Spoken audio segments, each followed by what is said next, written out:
what the fuck is up, y'all? What it do? Thank y'all for tuning in to another episode of Get Tactical. Alright, y'all, so real quick, we're gonna be talking about concealed carry and open carrying, okay? I get asked this question a lot. You know, a lot of people, they want to know what's my preference on, you know, concealed carry and open carrying, what's my opinions, and I'm gonna give them to you guys today. So real quick, this is just for Arizona only, right, in the constitutional carry law, because a lot of people that if you conceal carry or open carry, you need a permit, you know, for either one, and most of the time you can only conceal carry in some states. So always, guys, check your laws in your local state, okay? All right, so we're gonna go over some pros and cons about each, right? Each of them have their benefits. Let's start with open carrying, okay?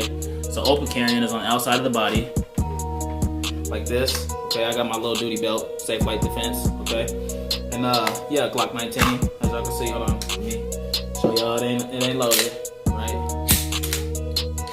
Nothing in the chamber. All right, it's clear.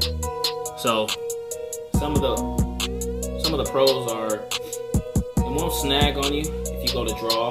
Okay, it's really comfortable to carry outside of the body, right? Nothing's in the way, especially if you angle it right. You can still get in your pockets. Okay, you know, you can still reach for other pockets and stuff like that. But the main thing is comfortable as hell. When you bend over, the gun won't be digging into your body. If you bend over this way, the gun won't be digging into you.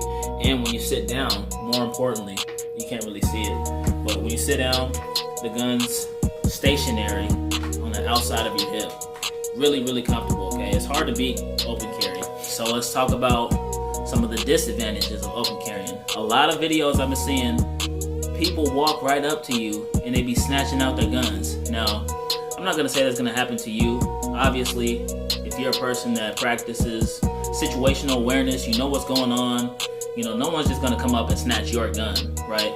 But a lot of people out there that are inexperienced, you know, they're getting their guns taken right off their hip.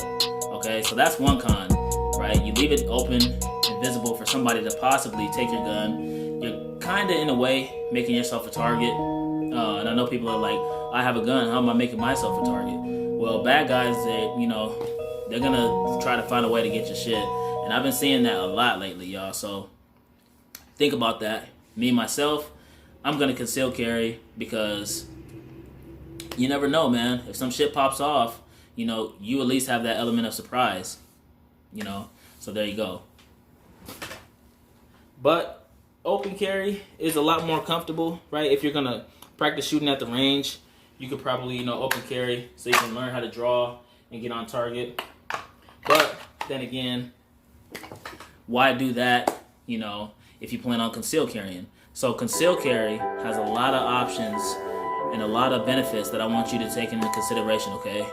So let me show you real quick. Since we're talking about concealed carry, I think it's important to let you know the number one, even carrying period, the number one decision, what you need to think about is what kind of holster you're gonna get, okay? If you're thinking about carrying without a holster, you might as well hang it up, okay? Find yourself a good holster, okay? The main thing that we want a holster for, being in the gun community, is so you can protect that trigger guard, okay? You're responsible for every round that goes off. What I mean by that is you don't want, you know, any possible thing to get up inside this trigger guard and pull that trigger. If you're carrying front, you're gonna blow your dick off. Or if you're on the side, you're gonna shoot yourself in the leg. You don't want that to happen. We don't want any negligent discharges, okay? Get yourself a good holster to cover up this trigger guard. Even ladies, even if you're gonna carry it inside of a purse, do yourself and everybody around you a favor, putting it in a holster. There's so many videos I've seen, people, you know, end up shooting themselves, you know, or worse, by not having a holster. Get yourself a good holster, okay? That's number one. And then number two, what kind of pistol are you carrying? You don't want to carry no big ass cannon concealed carry, okay? You want something small that you can easily pull out. But you also want to think about, pull out, anyway. You also want to think about belt. You don't want this flimsy shit right here. I use this for work only when I'm doing my construction shit, okay? But this is the belt I use every day when I'm concealed carrying. And shout out to my boy Loren. Man, huge supporter. Thank you for the free belt, man. Been wearing this thing for about 8 months now and I love it. I use it every day. It's got that nice little belt buckle that you just clip right in there. It's made by Emerson Tactical, okay? All you do. And I got it kind of closed together. So I got a little bit bigger waist, but you just click it right in and it's secure. There's no pulling this shit. And I also got this Pitbull Tactical mag carry on the side. It's for a Glock 27, but it's a little shorty. The Pitbull Tactical mag carriers, you could also put the 30 in there if you want to, you know. It's universal, man. If you guys want to learn how you can get one of these for free, keep following your boy. You know I'm about to do a giveaway soon. Anyway, but a belt like this is pretty cool. I don't know how much it was because it was a gift. Unfortunately, I can't tell you that, but it's the internet. You guys can look it up, you know, or even that Self-Life Defense belt. That was about like $200, right? Maybe on the little bit more expensive side for some of you out there, but it's really comfortable. You don't want to really go with something cheap. Do your research. I always say that, okay? Those are some of the things you need to be thinking about, okay? Holster, belt, gun, all those things play a factor, okay? You guys can find some pretty cool stuff out there. I'm interested to know your setup. Go ahead and drop it in the comments, y'all. Also, guys, there are some disadvantages to concealed carrying. Like I said earlier, you know, your sights can be rubbing up against your stomach, causing irritation, especially if you're wearing it all day. You know, you might also snag your shirt when going to draw. There's a couple easy ways you can get around both of these.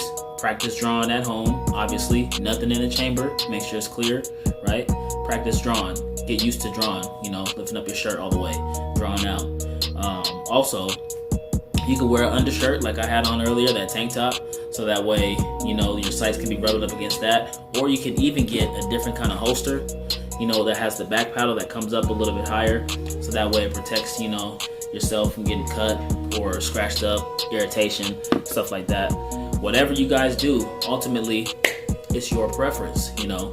That's the cool thing about it. You may try starting out concealed carrying, you know, a couple months down the road, you're like, hey, I'm open carrying now, or vice versa. There's so much stuff you can do, guys. The main thing I did this video for is just to get you guys thinking, get your thought process, you know, in the right direction, hopefully to help you out, you know, to whatever your heart desires. As always, guys, stay with it on you, man. Stay carrying, stay armed, you know, and stay alert, stay ready for whatever, because we don't know what can happen. It can happen at any time. It can go down anywhere. So keep that thing with you, man. Alright, it was a pleasure. Hopefully you guys found this video informative. Share it, tell your friends, tell your mama. Stay tuned because I'll come back with another one soon.